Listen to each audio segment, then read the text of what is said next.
The change-making skills we've acquired should empower us to help find lasting solutions to social, economic, and environmental problems all around the world. But having change-making skills is not enough. If we want to become agents of change, we need to start by acknowledging our power and our privilege. Fewer than 8% of adults in the world get access to a bachelor's degree, and starting today, we're part of this privileged few. We have to start thinking, how will we use this power, and how will we use this privilege? The world around us is changing, some for the better, some for the worse. With the ever-growing social internet, we are seemingly connected to anyone and everyone in almost an instant, and we can now see things happening to people all around the world with ease. And this changing connectivity is powerful, but it comes with the responsibility of ethical global engagement. To throw in a fun commencement speech cliche, I'm giving my fellow graduates a quote to work with. It comes from St. Catherine of Siena, where she said, "Be who God has meant you to be and set the world on fire." And I love this quote. I love it because each of us is unique and powerful and amazing, just as we were meant to be. But also dangerous. Like, fire's dangerous. I mean, there's a reason we can't have candles in the residence halls, right? With fire, we can burn the wrong thing, and that's when people could get hurt. That doesn't mean we shouldn't set the world on fire, though. Honestly, I'm here for it. Just when we set the world on fire, we gotta be smart about it. We need to listen, and not just assume we know how to do things the best way for others. And we need to use all our resources. We're not alone in this, so don't be afraid to ask for help. The community we've all built these last years does not end today, and meaningful change does not and cannot happen in isolation. I know I've given us quite the to-do list, but I think we can do it. Take time to be proud of what you've done here.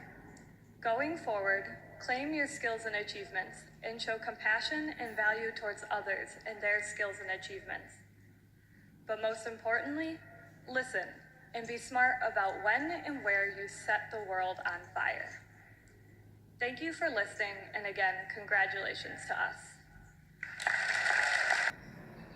Well, cut to several months later, I get there at 11 o'clock at night, the bakery's about to close. Roman rushes me at my car, and he says, "You're not gonna believe what happened yesterday." And he tells me that he picks up his 4-year-old daughter, Clarissa. He's a single father. He's a man who suffered greatly in his own childhood, terrified and terrorized and tortured, abused, exposed to violence. If his story had been a flame, you'd have to keep your distance, otherwise you'd get scorched. I would not have survived a single day of his childhood, and I stand in awe at what he had to carry, rather than in judgment at how he carried it. But he picks up his 4-year-old daughter, Clarissa, and he brings her to their humble little apartment where for the first time in his life, he's paying rent with honestly earned, clean, decent money. And he unlocks the front door, and little Clarissa goes running down the hall, and she plants herself in the living room. She extends her arms, and she takes the room in with her gaze, and she says, "This is great." And he said, "I thought she was turning white on me." And he gets down at eye level and he says, "Mija, what's great?" And little Clarissa clutches her chest with great emotion, and she says, "My home."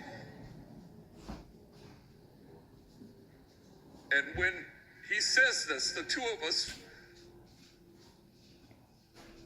we stop and we're stunned, and our eyes fill with tears, and we watch each other in silence for an eternity as the tears roll down our cheeks. And finally, I break the silence and I said, "You did this. You've never had a home in your life. And now you have one. You did this. Used to be the biggest drug dealer in town, and you stopped and you baked bread instead. You did this. You've never had a father in your life, and now you are one. And I hate to have to tell you, but you're great. And I hate to have to tell you that the first time I ever told that story was at his funeral some months later. He was killed in the afternoon as he was packing his car to go on a camping trip. Two guys came by, saw him, and must have thought, he'll do, and killed him. But I told that story because all his homies kept saying, what's the point of doing good if that can happen to you?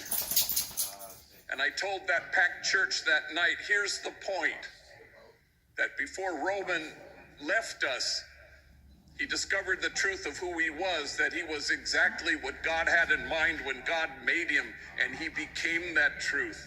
He inhabited that truth, and no bullet can pierce it. No 4 prison walls can keep it out, and death can't touch it because it's great. And my heart has been altered forever because of him. You do not go to the margins to make a difference, but so that you can be made different. And so St. Thomas is not the place you've come to. It was always going to be the place you go from, and you go from here to imagine a circle of compassion, and then imagine nobody is standing outside of it.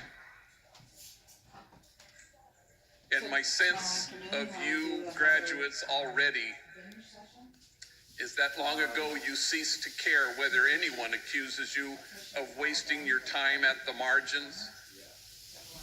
For in this place of which you say it is a waste, there will be heard again the voice of mirth and the voice of gladness, the voices of those who sing.